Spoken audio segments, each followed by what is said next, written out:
She was a mail-order bride who arrived on a Wednesday and was left on the platform before the hour was out. The coach from the railhead came in at 2:30. She was the last one off. Single bag, a dress that had been pressed before the journey and had not survived it, her hands loose at her sides and her chin level in the way of a woman who has decided in advance not to fall apart.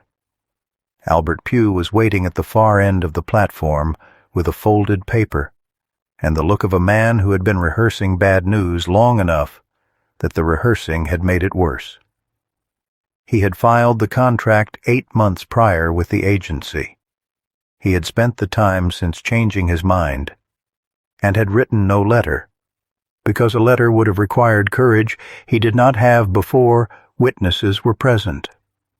She had spent 3 years at the orphanage where she had grown up and stayed on, taking in mending, saving what she could, waiting. When the solicitation came, she read it twice, signed her name, and spent the last coin she had on the ticket.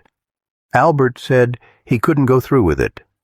Loud enough to carry, which was the whole of the cruelty because the platform was not empty, and by supper half the town would know, and by morning the rest would. She stood and let him finish, hands at her sides, her face doing what she needed it to do. He waved the agency papers once. Not a deed. Everyone on that platform knew a woman was not land and could not be claimed as such, but he held them like a man who wanted the weight of paper behind him, and then he put them back in his coat and walked away without looking back. The platform cleared around her. She remained. Bag at her feet, the town spread out in front of her, and no clear answer to what came next. Across the street a man came out of the hardware with a paper bag of fittings and stopped on the boardwalk step. 32 years old, broad in the shoulder, a carpenter's hands, sawdust on his sleeve from the morning. He looked like a man who had carried too much for too long, long enough that he had stopped noticing the weight. He stood on the step and read the platform, the bag, the straight back, the empty space where a man had just been, and then he crossed the street. He stopped at the bottom of the platform steps and looked up at her. "Seth Callan," he said, "I've got 2 children and a house that needs keeping. I do carpentry work 3 days a week, so mornings you'd have the place to yourself." He held her gaze. "It's temporary. Room and board until you've sorted what's next." She looked at him for a moment, taking the measure of him. "Can you cook?" he said. She met his eyes. "I can, and I'm not afraid of hard work." She picked up her bag. "Then let's go," she said. They walked off the platform together, and behind them the town watched and stored it up for later. The cabin sat at the edge of town with a horse in the side pen and a porch step that had been meaning to be attended to. She noted it without comment. Inside, the front room was clean in the way of a house managed by a man alone. Functional, orderly, with nothing soft in it. A workbench along the far wall, a stove doing its steady work. On the shelf above the kitchen window sat a small sewing basket with a wooden lid. It had the look of something no one had touched in a long time, something everyone in the house had quietly agreed to leave alone. Seth told her the room off the kitchen was hers, her own door, her own space. Children ate at 6. He ate when he was back. Jack came from the rear of the house with the timing of a boy who had been listening from somewhere he wasn't supposed to be. 10 years old, his father's build already in the shoulders, a face that kept its own counsel.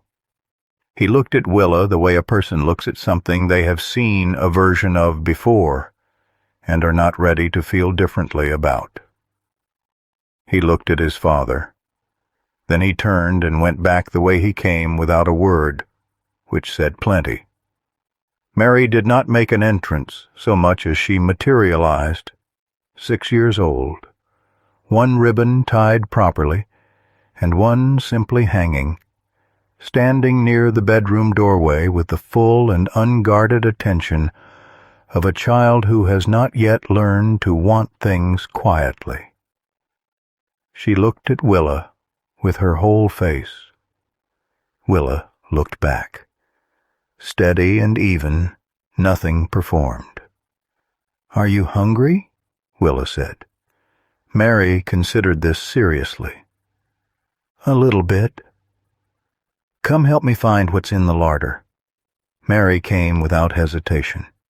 Supper that first night was beans and cornbread and a broth that had no business smelling the way it did, given what the larder held. The smell reached the front room before anyone sat down. Seth came in from the yard and stopped just inside the door, and something moved across his face that he set aside. Jack ate quietly. Mary ate with her eyes moving between her bowl and Willa in steady rotation. Partway through the meal, Mary set her spoon down and said that the last woman who kept house for them had burned everything she touched. Seth said her name. Mary looked at Willa instead. "She did, though." "Burnt beans are a serious matter," Willa said, eyes on her plate. "I don't take them lightly." Jack looked up. The corner of his mouth moved once and returned to where it had been. He said nothing more, but when supper was finished he stayed at the table a little longer than he needed to before going to bed, and Seth noted that without comment. The following morning Seth came off the porch and the loose step held solid under his boot. He stopped, pressed it again, stood there a moment. He went inside and poured 2 cups of coffee and left one on the counter near where Willa was working. Nothing said about the step. She said nothing about it either. They drank their coffee in the early quiet, and the cold morning settled in around the house. Jack tested her on the 5th day. He simply did not do the thing she had asked, and settled in to wait. Willa appeared in the doorway of the back room. "Jack, the wood." He looked up. "I was getting to it." "I know. Get to it now, please."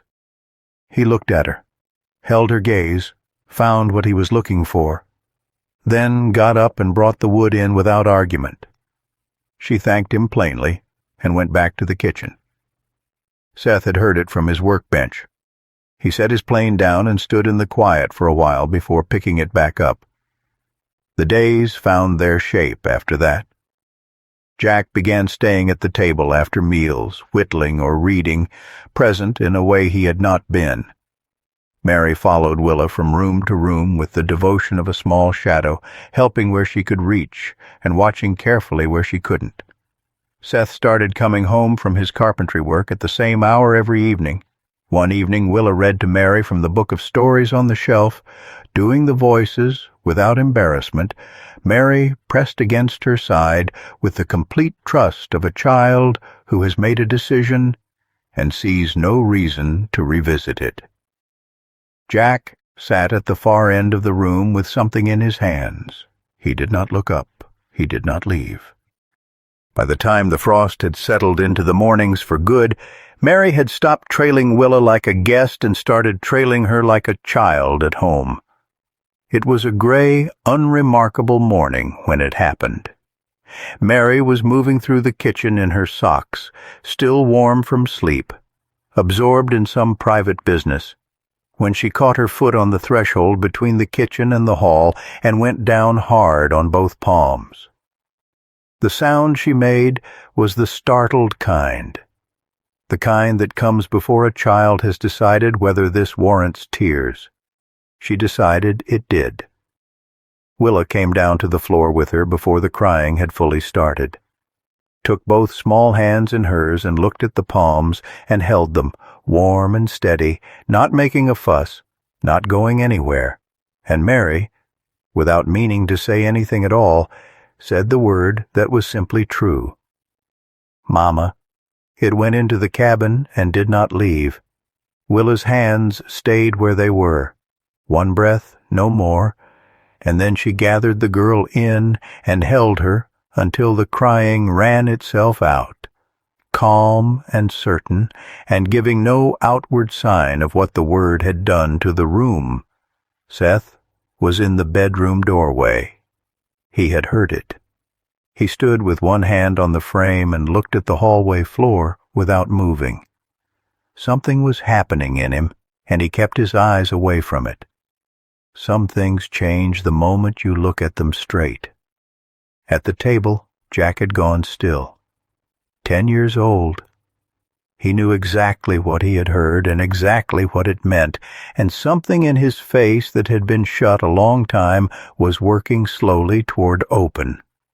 Seth went back into his room and sat on the edge of the bed with his hand flat on his knee and stayed there while the morning moved quietly around the house.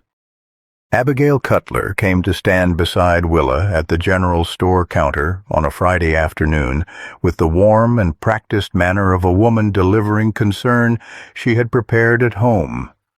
She spoke about appearances, about what people were saying, about the natural shape a situation found when it was left alone, and the confusion that came from children being given the wrong idea about what an arrangement was. She chose her words the way you choose tools, for what they would do. She left without buying anything. Willa set her coins on the counter one at a time and walked home. 25 years old, and she had been assessed by women with prepared voices in enough rooms that she had built a durable patience for it. The patience of a woman who knew that another person's measure of her was not the truth. She stood at the kitchen window with her hands on the sill and looked at the yard and the line of pines beyond it and the cold, flat sky, longer than she needed to. Then she started supper. That evening Seth was at the stove and she was finishing the dishes, and without looking up from the fire he said, "You all right?" She kept her hands in the basin, thought about it honestly. "I am," she said. He nodded once at the fire. She went back to the dishes, and the room held its quiet around them both. Nearly a month later, Dale Marsh had no intention of causing trouble. He was at the saloon on a Tuesday evening, talking the way men talk at the end of a long day, easy, unhurried. He said the Callan place looked different lately. Smoke at the right hours. The children seemed steadier. That woman from the platform, the one Albert had left standing there in front of half the town. Something about her, Dale said. The kids had taken to her like he hadn't seen before. Older one coming around. Younger one had started to call her Mama. He reached for his glass. Albert had gone still at the end of the bar. Dale kept talking, not noticing. Said it was good to see that house with some life in it again. Albert looked at the row of bottles across from him. He had the agency papers in his coat. He had a pride that had sat wrong since the platform. And now there was a picture forming in his head. Warm light in the windows, children settled, smoke at the right hours, a woman the children had already begun to call Mama. He set coins on the bar and stood up. "Where does Callan live?" he said. It was a Thursday morning, cold and clear, and Seth and Willa were coming out of the post office together. He had gone to collect a timber notice. She had walked with him because the children were at school, and the morning ran that way, when Albert stepped into the middle of the street with the agency papers in his hand and his voice pitched to Carrie. The fare was paid, he said. The contract signed. An obligation didn't dissolve because a woman had found somewhere more comfortable to be. He held the papers up like a deed, though everyone on that street knew what they actually were. Then he used the word his, and the street heard it land. Everything slowed.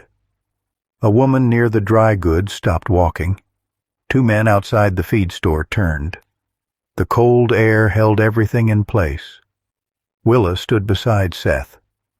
She did not step back. She did not look at Albert. She held herself the way she had held herself on the platform, still, straight, not finished, except that this time there was someone standing next to her, and the whole street could see that he had not moved. Seth looked at the papers. He looked at Albert.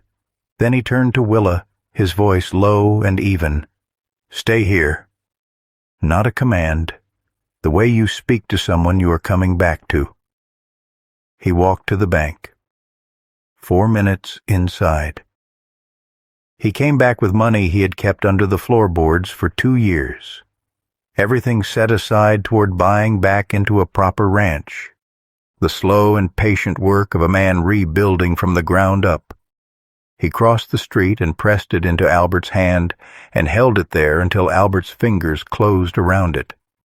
"That settles the fare, the fee, and every excuse you rode in with." His voice was flat and final. "It does not buy her. It frees her from you. Now go." Albert looked at the money. He looked at the street looking at him. He looked once at Willa, and whatever he found in her face was not what he had ridden into town for. And then he walked to his horse and rode out, and the cold morning closed behind him. The street held its breath. Seth turned, not to the crowd, to her. She was already looking at him, hands at her sides. The exhaustion she had carried since the platform was gone from her eyes, and something steadier had taken its place. The look of a woman standing on ground that holds. He stood in front of her. The wind came off the hills between them, clean and cold. He had crossed a street before he had decided to. He had left coffee on a counter and made nothing of it. He had just handed 2 years of savings to another man without pause because standing by while she was taken was not something he was able to be. He was not a man who dressed things up finer than they were, and he was not going to start now. "I'd like you to stay," he said, "as my wife, if that's what you want." She looked at this man, and she took the space that choosing for herself required, and nobody hurried her, and the cold street waited. "Yes," she said, quietly and completely, with nothing held back. "That's what I want." He let out a long, slow breath, and his hand found hers and closed around it. Around them the town came back to itself. Boots on the boardwalk, a door somewhere opening and falling shut. The wind off the hills steady and clean, and the pale winter sky going on above it all. The ranch would have to wait. For the first time in years, waiting did not feel like losing. Jack was at the table with a short length of wood and his father's smallest plane, working the edge down by feel, the tip of his tongue between his teeth. Mary was on the floor with her rag doll, deep in some matter of considerable importance that did not require adult involvement. From the stove came the smell of something with molasses, a new thing Willa was working out, adjusting as she went. The kind of smell that gets into the walls of a kitchen and stays there for years. The door opened. Cold air, and then Seth's boots on the step. The sound of a man who knows his coming home is expected and has stopped taking that for granted. Mary raised the rag doll briefly in his direction by way of greeting and returned to her business. Jack looked up at his father in the doorway, then he looked back down at the plane and kept working. The looking had carried something in it that had not been there at the start of things.